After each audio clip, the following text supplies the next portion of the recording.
Hello guys, this is Z from RedCybershield.com, and in this lesson we'll be focusing on the print command in Python 3.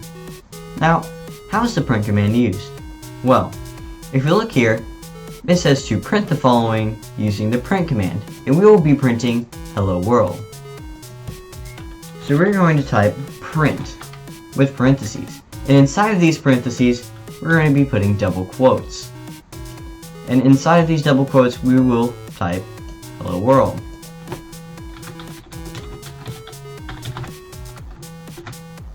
And just like that, it says hello world.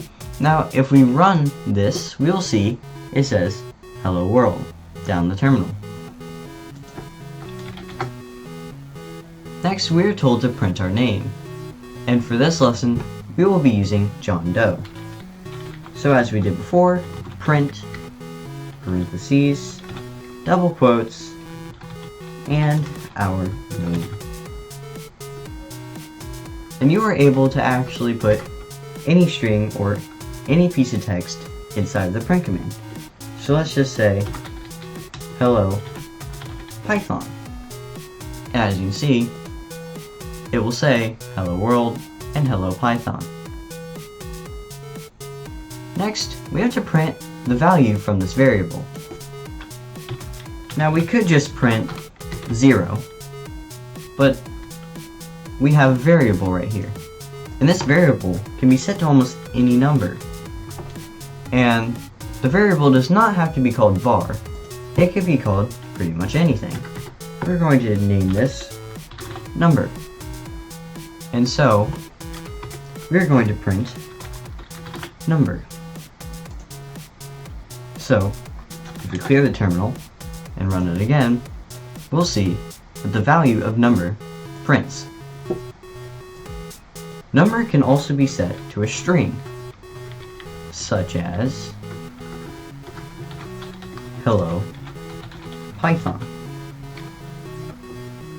If we run this again, we'll see it says hello Python.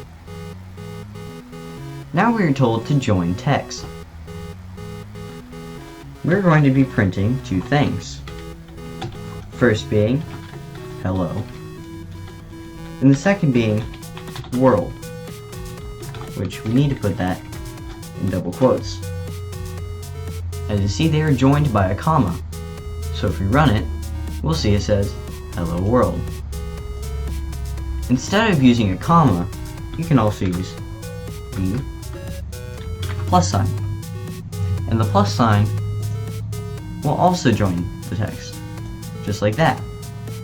However, we have to put a space in front of world, because these two are not spaced out. Now they're spaced out.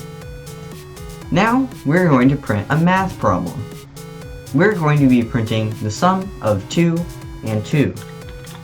So we're going to print 2 plus 2. If we run it, we see that we get the value of 4, which 2 plus 2 equals the sum of 4. Thanks for watching, and the next lesson will be on math in Python. See you guys next time.